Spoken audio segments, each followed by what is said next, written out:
Hello छात्र छात्री बंधुगण, आज आम दशम श्रेणी साहित्य बही थिबा प्रबंध विभाग एक विषय जन्मभूमि संपर्क में सम्यक भाव में आलोचना करिवा। यह विस्तृत भाव में आलोचना करा जाई न पारे, कारण यह संक्षिप्त समय भितर अति स्वल्प समय भितर संक्षिप्त भाव में आम आलोचना करिवा। तेणु से संपर्क तुमने अवगत हेब एवं निजक प्रस्तुति कर। प्रबंधर विषय है जन्मभूमि। यार प्राबंधिक होउछंती कृष्णचंद्र पाणिग्राही, जहाँकर आविर्भाव 1909 एवं तिरोधान 1987 मसीहा। जड़े डॉक्टर कृष्णचंद्र पाणिग्राही जड़े प्रसिद्ध ऐतिहासिक व प्राबंधिक भाव आम ओडिया साहित्य रे परिचित। मयूरभंज जिला खिचिंग ठारे से जन्मग्रहण करथिले। अध्यापना सहित जड़े प्रत्नतात्विक विभाग से बहु तथ्य को उपस्थापन करिसेंती, ऐतिहासिक तथ्य को अनुसंधान करिसेंती एवं भुवनेश्वर प्रत्नतत्व अवशेष उपरे एक इंग्रेजी पुस्तक मध्य से लिपिबद्ध करिसेंती। गवेषणार एक उपादेय मूल्यबोध ओडिया साहित्य रे से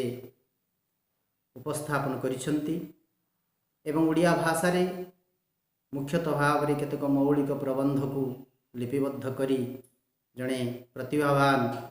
साहित्यिक भाव में निजर परिचय प्रदान करिसेंती एवं ओडिया साहित्य रे मध्य एक स्वतंत्र स्थान अधिकार करिसेंती। सत्य तथ्य को आधारित करी निजर अकाट्य जुक्ति एवं अति मंद्र गंभीर भाषा रे तांकर प्रबंध गुड़ी को से अनुपम मर्यादा प्रदान करिथाए। तत्सहित तांकर केतोटी स्वतंत्र कृति रही। प्रबंध मानस, इतिहास किंवदंती, सारला साहित्य ऐतिहासिक चित्र ओ आत्मजीवनी मो समय ओडिशा, यह हूँ तांकर एक अनवद्य उपहार। ये जो प्रबंध जन्मभूमि प्रबंध आम आलोचना करिबा, यह प्रबंध मानस यह संग्रह करा जायछि। ये प्रबंधटी मुख्यतः भाव में जन्मभूमि को लक्ष्य करी प्राबंधिक निजर तथ्य को अनुसंधान करी निजर वास्तव जीवनर भावना को तांकर प्रबंध भितर स्थानित करिसेंती। जो जन्म माटी रे दिने से जन्म नहीं थिले, कुआ कुआ रड़ी छाड़ी थिले एंतुड़ी शाल रे, से जन्मभूमि पुरपल्ली रे अति निपट मफसल रे जन्म ग्रहण करिथिवा लेखक महोदय निजर वास्तव अनुभूति को उपस्थापन करिसेंती तांकर ई प्रबंध माध्यम रे। मुख्यतः भाव में जन्मभूमि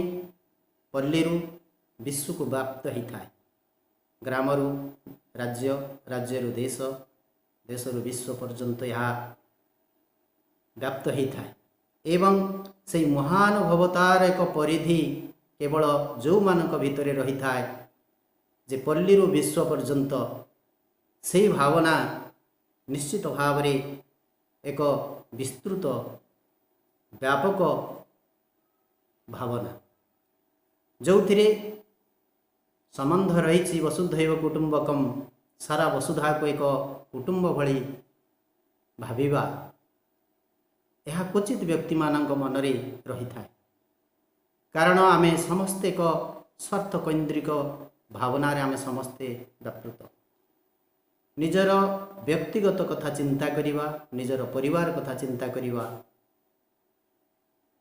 पुणी ताहारी भितरे राज्य देश सारा विश्व को कथा चिंता करिवा, यह एक महान चरित्र, यह एक व्यापक भावना। जदि मन भितर विस्तृत भावना सारा विश्व को गोटे सूतारे बांधि रखिबा, परिवार ठारू सारा विश्व को, यह गोटे स्वतंत्र परिचय। तेणु से भावना एक विस्तृत व्यापक भावना को नहीं प्राबंधिक डॉक्टर कृष्णचंद्र पाणिग्राही ये जन्मभूमि प्रबंध माध्यम से उपस्थापन करने को जाउछन्ति। प्रथम पर्यायर से जन्मभूमि को क्या कहुए बोली एक प्रश्न करिसेंति निजको निजे निजर भावना भितर ताहाकू बारंबार विश्लेषण करिसेंति तर्जमा करिसेंति एवं से भावना को निच्छक भावना मन भितर पुंजीभूत रही जो भावना को तांकर प्रबंध भितर स्थानित करिसेंति। प्रथमे कहिसेंति काहाकू आमे जन्मभूमि बोली कहवा जोठी दिने मो कुआ कुआ रड़ी छाड़ी जो अंतुड़ीशाल निपट मफसल से स्थान को मु कहि जन्मभूमि ना जो राज्य मु जन्म ग्रहण करी ना जो देश रे जन्म ग्रहण करी ना जो सारा एशिया महादेश को जन्मभूमि बोली कहि ना सारा विश्व को कहि। ये जो एक प्रश्न यह निश्चित भाव में गोटे व्यापक प्रश्न मनर एक सारा विश्व को बांधि रखिबार जो भावना पल्ली ठारू विश्व पर्यंत ये जो विस्तृत भावना यह गोटे छोट कथा नुहे बहु व्यापकर कथा। तेणु से ओडिशा भितरे नुह एक निच्छक पल्ली भूमि जोटी दिन जन्म ग्रहण करते जो मयूरभंज जिलार खिचिंग ग्राम से जन्म ग्रहण करते से जन्मभूमि को सारा विश्व सहित परिचय करिवार जो एक परिकल्पना से नहीं तांकर प्रबंध माध्यम। तेणु यही व्यापक अर्थ ये समस्त मोर जन्मभूमि हेले मध्य तथापि मो दिने जोठी मातृगर्भरु पड़ी जोठी प्रथमे कुआ कुआ रड़ी छाड़ी जो माटी को स्पर्श करी प्रथम भूमिर स्पर्श को मु अनुभव करी जो रूपर सगंध स्पर्शर प्रथम परिचय मु पाई एवं विषम विपाक बेले मोर शैशव जीवन को परिपुष्ट करने से फल पुष्प शाक तंडल को आस्वादन करी यही शिशु प्राण को दिने किभली भाव में परिपुष्ट करी एवं सही पल्ली ही हूँ मोर जन्मभूमि से हूँ मोर माँ से हूँ धात्री से हूँ स्वीकृति जार मातृगर्भर मु दिने जन्म नहीं जो धात्री जी मत लालन पालन करी सेवा जत्न करी जी मत बढ़ई एवं जो पल्लीर शिक्षयित्री भाव में शिक्षा दान करी पल्ली भूमि से मानकर हाथ धरी कुनि कुनि पादरी टुकु टुकु चली तांकरी ठारू बापा माँ भाई भौणी कका कुड़ी मामू माई इत्यादि ये जो एक संबंधित सारा पल्ली भूमि रे समस्त सहित परिचित हो मुदिने कथा कहवा शिखी से हूँ मोर शिक्षयित्री से मानकर प्रथम शिक्षादान से मानकर स्नेह श्रद्धा आंतरिकतार मुदिने बड़ होती एवं से शैशव जीवन अतिक्रम करी धीरे धीरे धीरे धीरे बाल्य कैशोर पौढ़ वृद्ध ये क्रमान्वय विभिन्न अवस्था को मु गति करी प्रथम परिचय पाइबा परे मोर से जीवन आयुषूर्य धीरे धीरे आगक आगक माड़ी चली थाए एवं जेते जेते बेसी आगक जाइछि मोर सेते संबंध सेते घनिष्ठ होइछि परिवार सहित हवा घनिष्ठ हबार कथा किंतु ताहा है नहीं से अनुभव करुछंती मोर जन्मभूमि रे जन्म हवा ठारू जेते बेले मो बयसर पर्याय बाची आगक आगक बढ़ु थाए सेते सेते संबंध मोर ये परिवार सहित ये गाँ सहित ये उत्कल भूमि सहित ये भारत वर्ष सहित मोर हवा कथा किंतु ता तो है नहीं मो जन्मभूमि ठारू समय पर्याय बाची शिक्षा अध्ययन करने शैशव अवस्था परिवर्तन जितेबाला मोर गड़ी जाइए बाल्य अवस्था आसी शिक्षा अध्ययन करने मु बाहर को बाहरी जाइए से मोर संबंध धीरे धीरे ये परिवार ठारू छिन्न होगा बस मोर संबंध संकुचित हो जाइए तेणु यही संकुचित अवस्था को से अनुभव करी कहते मु गोटे निसहाय शुष्क तृण भली समयर स्रोतरे जेभली मो आगक आगक मड़ी जाइए नदीर स्रोतरे जो भाव में गोटे शुष्क तृण निजर निसहाय अवस्था प्रदर्शन करिथाए तलको तलको भासी जाइए ठीक से ही भाई मो समय स्रोतरे मो आगक भासी जाइए पुणी आउ थे से पल्ली भूमि सहित संजोग होगापाई आउ समय मु पाई पारि ना मोर एक प्रकार नैतिक साहस मध्य आज नाही मु पुणी आउ थे फेरी जावाई से जन्मभूमि कूल को यारी भितर मोर पुनर्जन्म हो जाइए। कारण प्रत्येक शिशु जन्म नेबा परे तार पिता माता भाई बंधु आत्मीय सहोदर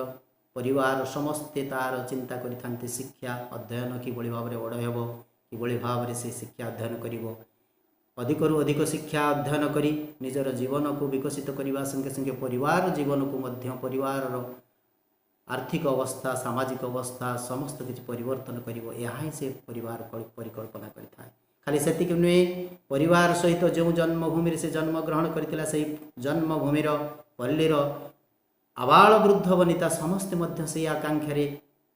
उद्बोध होती जे ये पिलादिने आम परिवार को आमर गाँ को मंडन करिवो। उच्च शिक्षा अध्ययन कर सारिया पर ये गाँर विकास करिवो। अन्यर छोट छोट भाई मानू पिला मानू से दिग्दर्शन देव से कि अधिक शिक्षा ग्रहण करेंगे भल मनीषटे ये समाज में छिड़ा हे से आशार आकांक्षार भरोसार एक पात्र हो पार यही एक भावना नहीं से समस्ते आशा पोषण करते पिलाटी उपर किंतु ता परिवर्तन हो जाए। शिक्षार अध्ययन नाम से विदेश को चली जाए बाहर को चली जाए उच्च आभिजात्य भितर से निजक बांधि रखी है। ठीक से ही बड़ी अवस्था भितर से आउ थे फेरवाई तार नैतिक साहस से से होता किंतु जो जन्मभूमि दिने मु जन्म ग्रहण करी जो भंज कीर्ति किरीटिनी तटिनी मालिनी सबुज श्यामलिनी यही एक पवित्र जन्मभूमि मयूरभंज जार कीर्ति भंज कीर्ति सहित संपूर्ण भाव संलग्न हो रही से जन्मभूमि आखि आगे मोर आज भासी जाए मु दिने यही से जन्मभूमि ठारू दूरे एवं मोर पुणी आउ थे नैतिक साहस आज पर्यंत हो पारि ना से जन्मभूमि कूल को फेरी आसवाई। तेणु प्राबंधिक निजर वास्तव भावना को से जन्मभूमि सहित किभଳି भाव से निजे दूरे जाइछन्ति। आज से निजर चिंताधारा को सारा शिक्षित समाज सहित जोड़ापी चेष्टा करिछन्ति। आज शिक्षित समाज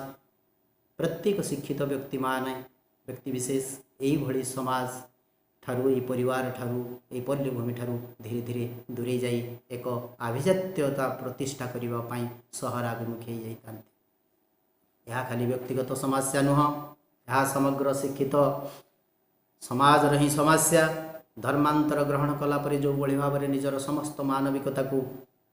जलांजलि दे था तार नाम पदवी तार भाषा आहार व्यवहार तार वेशभूषा ये समस्त किसी तार परिवर्तन घटी था। ठीक से ही बड़ी शेष बेलू से तार जातीयता को मध्य संपूर्ण भाव में भूली जाए जन्मभूमि को मध्य से अस्वीकार करता है। कारण काले तार आभिजात्यता उपरे आँच आसी जो मु गोटे सामान्य निपट मफसल जन्म ग्रहण करी जो एक आभिजात्यता भावना आदर्श भावना ता मन भितर एक स्वत अहंकार सृष्टि करिथाय कौन सी प्रकार से प्रकाश करने अन्य निकट में इच्छाबोध कर न था जे मु गोटे साधारण मफसल निपट जंगल भितर थिबा एक गाँव मफसल मु जन्म ग्रहण करिछि। तेणु एठी निजर समस्त शिक्षा दीक्षा आदर्श संपूर्ण भाव में जापड़ी छारकार हो जाए से जन्मभूमि निकट में तार समस्त मानविकता उत्सर्ग जी किसी होता है तार से परिसमाप्ति होता है। शिक्षार परिसमाप्ति संगे संगे एक प्रकार तार पूर्वजन्म पुनर्जन्म घटी था। जो भली भाव में निजर जन्म जो स्थान में होता है ताहा वास्तव जन्म नुहे। शिक्षा दीक्षा ग्रहण करने पर पुणी आउ थे समाज सहित पल्ली सहित जन्मभूमि सहित संबंध जदि आमर निबिड़ू निबिड़तर होता है ताहले आमर से परिवर्तन किसी घटी न था। किंतु जदि आमे जन्मभूमि ठारू संपूर्ण भाव दूरे जाई समाजर चित्र को समाजर वास्तवता भितर आमे निजको जदि हजई दी थाउ ताहले आमर सेठी कहिबा आमे जदि आमर पल्लीर समस्त संबंध को आमे जदि त्याग कर देलु ताहले आमर सेठी पुनर्जन्म घटी थाए। तेणु पल्ली भूमि को फेरी जीवा पई तार जीविका अर्जन करबा तो दूर कथा तार किछि काल पल्ली रे जाई अवस्थान करबा पई मध्य ता निकट रे संभवपर रही न थाए। जदि ता मनरे केबे स्वत भावना सृष्टि हुए पल्ली प्रति आंतरिकता भावना भितर जदि केबे जागृत हुए सेतबेले से मनरे भावे मो गाँ को जाई कौन करि परिबी गाँ रे समस्त सहित तो मु मिसी पारु नाही कौन सी काम कार्य मध्य मु किछि करिवार सामर्थ्य तो मध्य नाही। शारीरिक श्रम मानसिक भावना ये समस्त सहित सामंजस्य जोड़ी पार पल्ली भूमि सहित से भावे किसी गाँ को आर्थिक सहायता देदेले किसी उन्नति हो पार से से भावे अर्थ सहित तुलना करने जो जन्मभूमि को जो जन्मभूमि से जन्म ग्रहण करथिला से अर्थ किसी दान कर जन्मभूमिर आर्थिक अवस्था बा किसी उन्नति कार्य करने से चेष्टा करिथाए ग्राम को न जाई मध्य ताहा करा जाई पारे यही एक जुक्ति ता मन सृष्टि होता है। तेणु जन्मभूमि सहित मोर कि प्रकार संबंध अच्छी जदि मो किसी अर्थ दे जन्मभूमि किसी साहाय्य करने ये भावना जदि मोर आसे ताहले जन्मभूमि सहित मोर कौन संबंध ना। बहुवाद भी संवाद सत्य पल्ली ग्राम नर नारी मान भितर जाति धर्म निर्विशेष जो एक परिवारत्व गठन करा आमे केवल गोटे एक परिवार तो कौटी उपस्थापन करिथाउ ना जो आमे बापा माँ भाई भौणी कका खुड़ी मामू माई दादा दादी इत्यादि यही संबंध जो आम संबंधित होता प्राबंधिक कहते ये संबंध गोटे परिवार भितर नुह संबंध ये गोटे एक परिवार संबंध पल्लीर ग्राम सहित ये संबंध सृष्टि होता है से एक परिवारत्व भावना गढ़ी उठी थाए आमे ग्रामर प्रत्येक परिवार सहित यही संबंध रे संबंधित होता यही संबंध रे आमे परस्पर को डाकाडाकी होता किए क्या बापा बोली डाकी थाए किए मामू बोली डाकी थाए किए क्या दादी कका खुड़ी मामू माई यही भली भाई भौणी यही संबंध रे आमे अन्य मान सहित डकाडकी होता तेणु यही जो भावना एक परिवार भावना ये परस्पर सहित अति परिचित अति निबिड़ रही था किंतु जन्मभूमि सहित ये मधुर संपर्क आज छिन्न हो जाए कहीं ना आम जन्मभूमि ठार दूरे जा सहर शिक्षित आभिजात्य भितर निजक संपूर्ण भाव हजई देथिबारु आज यही मामू माई कका खुड़ी इत्यादि मौसा माउसी इत्यादि संबंध आज संपूर्ण भाव में आम भर दूरे जा तेणु ये मधुर संपर्क आउ फेरी पाइबा मोर आउ साहस ना आज से पल्ली ग्रामर मन पड़े से पल्ली ग्रामर सार माउसी गोटे छोट पिंडारे बसी किभली भाव में वर्ष वर्ष धरी प्रस्तर मूर्ति भली एक बसी रही था केबे जदि मु गाँ को जाए से प्रथमे बाप बोली डाक छाड़ूला केबे आसिलु बाप किंतु आज दीर्घ वर्ष पर जदि केबे मु गाँ पल्ली ग्रामाभिमुखी हुए से देखा सार माउसी कहे केबे आसिलु बाबू तेणु ये जो एक बाप एवं बाबू भितर संपर्क बाबू शब्द हो गोटे सहरवासी मानक आम बाबू बोली संबंध करूँ जी आम ठार बहु उच्च रहे शिक्षा दीक्षा निजर प्रतिष्ठा मान मर्यादा ये जो एक संबंध ये संबंध आम भीतर एक परिवार तो भीतर गोटे फांक सृष्टि कर दिए से बाप शब्द रु आज बाबू शब्द हो जाए से भली ग्राम मझे गोविंदा भाई से भली क्षुद्र कुटीर आजन्म अकर्मा एवं अविवाहित अवस्था से ग्राम पिंडारे घर पिंडारे बसी रही था केबे जदि देखा हुए सांगे सांगे पिंडा को डाकी नियंती मनबोध चौतीसा विभिन्न प्रकार से आम करे बखाणी बसे तार जो एक आंतरिकता से आंतरिकता भितर से मनबोध चौतीसा को आम मान आगे व्याख्या करी निजर अति आपणार संबंध अच्छी बोली जो व्यक्त करुए किंतु आज तार ना से संबंध दूरे जाइए तेणु ये समस्त कथा सत चेष्टा कले से भावना को आज पूर्व प्रत्यय को आज मुझे फेरी पारे ना ये सबू जमी मो पाखे संपूर्ण भाव में लीन हो जाइए जो आड़ को ग्रामर चारिआडे मु चाहिए देखा जाए जीर्ण शीर्ण मलिन उलग्न कृषदर लंबोदर वांछित शिशु मानकर समावेश कहार पेट बाहरी जाइए कि रोगाक्रांत हो जाइए कि अदरकारी शिशु भाव में उलग्न भाव में घूरी बुलूची मलिन हो पड़ी कि दुर्बल हो पड़ी यही एक अवहेलित शिशु मानकर समावेश मो आखि आगे देखा जाए कहीं ना मो सहर रही एक सुंदर शरीर सुंदर भावना सुंदर परिवार टे गढ़ी नहीं मोर व्यक्तिगत भाव परिवार जोठी अन्य केही नाहांती ना गाँर प्रत्येक परिवार से स्थानित होती मनरे भावना नैतिकतार मानसिकतार आर्थिकतार प्रतिष्ठार कौन से संबंध भीतर ना तेणु यही एक अवहेलित शिशु मान को मन भीतर एक घृणा जात हुई भावना जात हुई मुझे सहित मिश्री किपर शिशु मान सहित मिसवा संबंध संभवपर हो न था गाँ को फेरिले जेबे केबे जदि गाँ को मु फेरी थाए गाँव रे रास्तार जाऊथिबा बेले प्रत्येक दांड पिंडारे समस्ते बसी बाड़ी छड़ा होई समस्ते एक नवागत आगंतुक किभଳି भाव देखती ना गोटे जिराफ बा जेब्रा भली देखती भावती ये गोटे नुआ जीव ये गाँ को कुआड़ू आसी समस्ते ऊर्धाभिमुखी होई हाँ ये समस्त को अनै रही था मत सब भावता तेणु मन भितर ये गोटे संबंध जो संबंध कि दिने दिने ये गाँ दांडे आमे छोट छोट पिला सहित खेलुलु नाच तमसा होतुलु केते घर परिवार सहित संबंध स्थापन होता किंतु आज से समस्ते मोर पर हो जाती मुझे निकट में पर हो कहीं मत निजस्व भाव में निजर पिला भली भावु ना यही गाँवर पिला भली भावी ना ये परिवार पिला भली भावी पाई ना तेणु आज से सहित से पिला सहित मोर संबंध तुटी जाइए खाली सेतिक नुह ग्रामर युवक मान सहित मिसवा मोर संभव हो पाना कारण ग्रामर बेकार युवक शिक्षा अध्ययन पर बेकार हो सारा पर कौन कर्म क्षेत्र निजुक्ति न हो सारा पर से विभिन्न राजनैतिक दल में सामिल होती किए कांग्रेस किए जनता किए सोशलिस्ट किए कम्युनिस्ट इत्यादि विभिन्न दल में संपर्कित रखी से राजनैतिक आश्रय नहीं तेणु एमानक सहित राजनैतिक दल में संपृक्त होता भिन्न भिन्न राजनैतिक दल में संपृक्त होता सहित मोहर अंतर्भुक्त हो पारना कारण एमानकर भितर अंतर्भुक्त न हो पार कारण हूँ एमानक सहित मु कौन साहित्य आलोचना करी कौन एमानक सहित बाहर देशर कथा मुझे सहित आलोचना करी अर्थात निजको बहु ऊर्ध्वे मुझे भावी नहीं थाए तेणु एमानक सहित कौन से आलोचना पर्यालोचना समालोचना करने मो पाखे संभव रही न था कारण एमाने समस्त राजनैतिक मतवाद अनुसार एमाने परिवर्तन हो सारी था कारण ये युवक मैंने पुष्पित पलाश वन में देखती विद्रोहर बन्नी एवं स्थल पद्म देखती आवार रक्त एवं आनत कृष्ण चूड़ा देखती अनागत जुगर रक्त केतन भविष्यत वर्तमान अतीत ये समस्त को विप्लवर एक प्रतीक स्वरूप एमाने ग्रहण करिथांती तेणु एमानक भितरे मन भितरे गति एवं चलिबार संभव एमानक सहित सह ताल मिसई पाद मिलाई मन मिलाई कांध मिलाई चलिबार मध्य मोर संपर्क न थाए कारण अनागत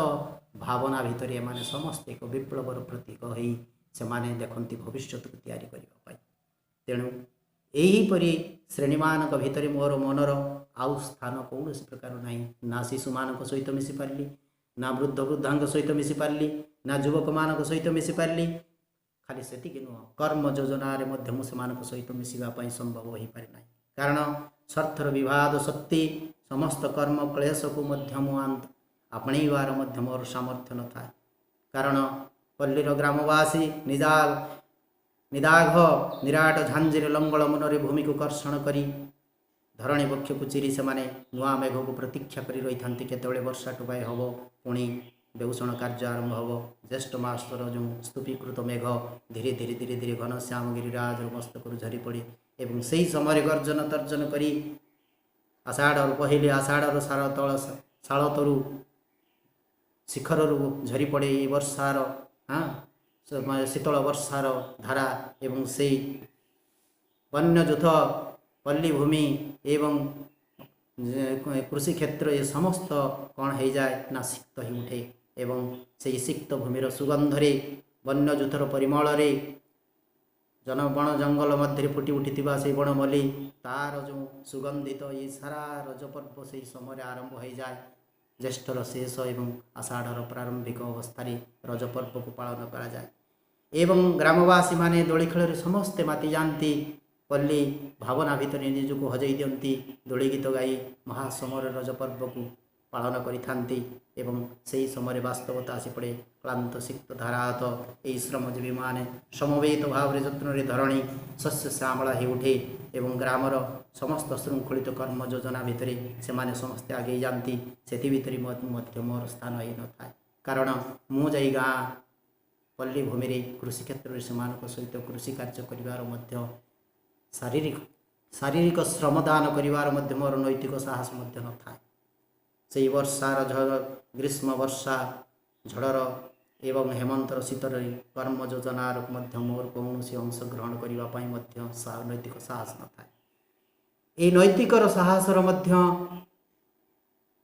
କୌଣସି ପ୍ରକାର ସେମାନଙ୍କ ସହିତ ସମ୍ବନ୍ଧ ସ୍ଥାପନ କରିବା ପାଇଁ ମୁଁ ସେମାନଙ୍କ ସହିତ ସମ୍ବନ୍ଧ ସ୍ଥାପନ କରି ନପାରି ଧୀରେ ଧୀରେ ସେମାନଙ୍କ ଠାରୁ ଦୂରେଇ ଥାଏ ଏବଂ ମୋର ଜନ୍ମ ହୋଇର ଖାଲି ମନରୁ ନୁହେଁ କର୍ମରୁ ମଧ୍ୟ ମୋର ବିଚ୍ୟୁତି ହୋଇଯାଇଥାଏ। ମନୁଷ୍ୟ ସବୁବେଳେ ଯୁକ୍ତିବାଦୀ। ମଣିଷ ଚାହେଁ ମୁଁ ସବୁବେଳେ ଯୁକ୍ତି ଦ୍ୱାରା ଅନ୍ୟମାନଙ୍କୁ ମୋର ନିଜର ମତବାଦକୁ ମୋ ଭାବନାକୁ ମୁଁ ଠିକ୍ ବୋଲି ଅନ୍ୟମାନଙ୍କ ଉପରେ ଲଦି ଦେବା ପାଇଁ ମୁଁ ଚେଷ୍ଟା କରେ। କାରଣ ମୁଁ ଜଣେ ଶିକ୍ଷିତ ଲୋକ। ଆଜି ଶିକ୍ଷିତ ସମାଜର ଏହା ହିଁ ହେଉଛି ତା'ର ପରିଚୟ। ସବୁବେଳେ ନିଜର ମନ୍ତବ୍ୟ, ନିଜର ବକ୍ତବ୍ୟ, ନିଜର ଇଚ୍ଛା ଭାବନା ଏ ସମସ୍ତକୁ ଅନ୍ୟ ଉପରେ ଲଦି ଦେବାର ଏବଂ ତାହା 100କୁ 100 ଠିକ୍ ବୋଲି ଅନ୍ୟମାନଙ୍କ ଉପରେ ତାହା ଲଦି ଦେବା ପାଇଁ ଚେଷ୍ଟା କରିଥାଏ। କାରଣ ଆମେମାନେ ଆମମାନଙ୍କର ନେକ୍ଟାଇ ଆଭିଜାତ୍ୟତାକୁ ଆମେ ଛାଡ଼ି ପାରିନଥାଉ। ନିଜର ନେକ୍ଟାଇକୁ ଅର୍ଥାତ୍ ଆଭିଜାତ୍ୟକୁ ଅନ୍ୟମାନଙ୍କ ଉପରେ ଲଦି ଦେବା ପାଇଁ, ସବାର କରିଦେବା ପାଇଁ ଆମେ ସବୁବେଳେ ବିଭିନ୍ନ ପ୍ରକାର ଯୁକ୍ତି ଦ୍ୱାରା ସେମାନଙ୍କର କଥା ଗୁଡ଼ିକୁ ଆମେ କାଟି ଦେଇଥାଉ। କାୟକ୍ଲେଶ ନ ସହି ଆଭିଜାତ୍ୟତାକୁ ମଧ୍ୟ ଆମେମାନେ ଜାବୁଡ଼ି ଧରିଥାଉ, କିନ୍ତୁ କାୟକ୍ଲେଶକୁ ସମ୍ପୂର୍ଣ୍ଣ ଭାବରେ ଛାଡ଼ି ଦେଇଥାଉ। ସମସ୍ତ ଶିକ୍ଷିତ ସମାଜ କାୟକ୍ଲେଶକୁ ସହିବାକୁ ଅକ୍ଷମ ନୁହନ୍ତି। ସମସ୍ତେ ଶାରୀରିକ ଶ୍ରମ କରିବା ପାଇଁ ସେମାନଙ୍କ ନିକଟରେ ଯଥେଷ୍ଟ ଶକ୍ତି ସାମର୍ଥ୍ୟ ରହିଛି, କିନ୍ତୁ ଆଭିଜାତ୍ୟତାକୁ ସେମାନଙ୍କର ଛାଡ଼ିବାର ସାମର୍ଥ୍ୟ ନଥାଏ। ନିଜର ଆଭିଜାତ୍ୟ, ନିଜର ପ୍ରତିଷ୍ଠା, ମାନ, ମର୍ଯ୍ୟାଦା, ପ୍ରଶଂସା ଏ ସମସ୍ତକୁ ମଣିଷ ଛାଡ଼ିପାରେ ନାହିଁ। ବରଂ କାୟକ୍ଲେଶକୁ ଏ ସମସ୍ତ ସମ୍ବନ୍ଧକୁ ତ୍ୟାଗ କରିଦେଇପାରେ, କିନ୍ତୁ ଆଭିଜାତ୍ୟତାକୁ ସେ କେବେ ଛାଡ଼ିପାରିନଥାଏ। ତେଣୁ ଶାରୀରିକ ଶ୍ରମ ଛାଡ଼ିଦେବାକୁ ସେମାନେ ମୁଖ୍ୟତଃ ଭାବରେ ଶ୍ରେୟ ବୋଲି ମନେ କରିଥାନ୍ତି। ଏହା ବ୍ୟତୀତ ବ୍ୟକ୍ତିର ଦୈନନ୍ଦିନ ଜଣେ ବ୍ୟକ୍ତିର 5 ଅଣା 50 ଟଙ୍କା ହୋଇପାରେ ତା'ର ବ୍ୟକ୍ତିଗତ ଆୟ, ସେଥିପାଇଁ ଆଇନର କୌଣସି ବାଧାବିଘ୍ନ ନାହିଁ। କିନ୍ତୁ ମାନବର ଏ ସମସ୍ତ ନୀତିକୁ ଆଦର୍ଶକୁ ଜଳାଞ୍ଜଳି ଦେଇ ବରଂ ଉର୍ଦ୍ଧ୍ୱଶ୍ୱାସ ହୋଇ ଧାଇଁ ଯେତେ ଯେତେ ବେଶୀ ଦୀର୍ଘ ବ୍ୟବଧାନକୁ କମ୍ କରିପାରେ ସେତେ ବେଶୀ ସେ ଜୀବନ ଯୁଦ୍ଧରେ ଦିଗ୍ବିଜୟ ବୀର ବୋଲି ପରିଚିତ ନିଜକୁ କରାଇଥାଏ। କାରଣ ଆମେ ଆଭିଜାତ୍ୟତାକୁ ପ୍ରତିଷ୍ଠା କରିବା ପାଇଁ ଶାରୀରକୁ ତ୍ୟାଗ କରି ବରଂ ଆମେ ଅନ୍ୟ ଉପାୟରେ କୋଟି କୋଟି ଟଙ୍କା ଅର୍ଥ ରୋଜଗାର କରି ନିଜର ମାନ ମର୍ଯ୍ୟାଦାକୁ ପ୍ରତିଷ୍ଠା କରିବା ପାଇଁ ଆମେ ସେଥିରୁ କେବେ ପଶ୍ଚାତପଦ ହେଉନଥାଉ। କିନ୍ତୁ ଯେଉଁମାନେ କଠିନ ଶ୍ରମ କରି ଅଳ୍ପ ରୋଜଗାର କରି ନିଜର ଭାଇ ବନ୍ଧୁ ପ୍ରିୟା ପ୍ରୀତି କୁଟୁମ୍ବ ଆତ୍ମୀୟ ସହୋଦର ପରିବାର ସହିତ ଅତି ସମ୍ବନ୍ଧ ସ୍ଥାପନ କରି ଯେ ନିଜର ବୋଲି ମନେ କରି ଯେଉଁମାନେ ପଲ୍ଲୀ ଭୂମିରେ ପଡ଼ି ରହିଛନ୍ତି ସେମାନେ ନିଜର ପ୍ରତିଷ୍ଠା କରିପାରିନଥାନ୍ତି। ସତ୍ୟ ଆଦର୍ଶ ସେମାନଙ୍କର ମର୍ଯ୍ୟାଦା ସେମାନଙ୍କର ପ୍ରତିଷ୍ଠା ହୋଇପାରିନଥାଏ। କିନ୍ତୁ ଯେଉଁମାନେ ନିଜର ଶ୍ରମ ଦ୍ୱାରା ହେଉ ବା ଶ୍ରମ ବହିର୍ଭୂତ ହେଉ ଅଧିକ ଅର୍ଥ ରୋଜଗାର କରି ମାନ ମର୍ଯ୍ୟାଦା ପ୍ରତିଷ୍ଠା କରିଛନ୍ତି ସେମାନେ ସମାଜରେ ପ୍ରତିଷ୍ଠିତ ବ୍ୟକ୍ତି ବୋଲି ପରିଚିତ ହୋଇଥାନ୍ତି। ଏବଂ ଏ ସମ୍ବନ୍ଧକୁ କିଞ୍ଚିତ୍ ବ୍ୟବଧାନକୁ ସେମାନେ କମ୍ କରିବା ପାଇଁ ମଧ୍ୟ ସେମାନଙ୍କ ପାଖରେ ସେମାନେ ମଧ୍ୟ ସକ୍ଷମ ହୋଇପାରିନାହାନ୍ତି। ଛାତ୍ରଛାତ୍ରୀ ବନ୍ଧୁଗଣ, ଆଜିକା ପାଇଁ ଏତିକି। ପରବର୍ତ୍ତୀ ପର୍ଯ୍ୟାୟରେ ଆମେ ଅବଶିଷ୍ଟ ଏହାକୁ ଆଲୋଚନା ପ୍ରସଙ୍ଗକୁ ଜାରି ରଖିବା। ଧନ୍ୟବାଦ।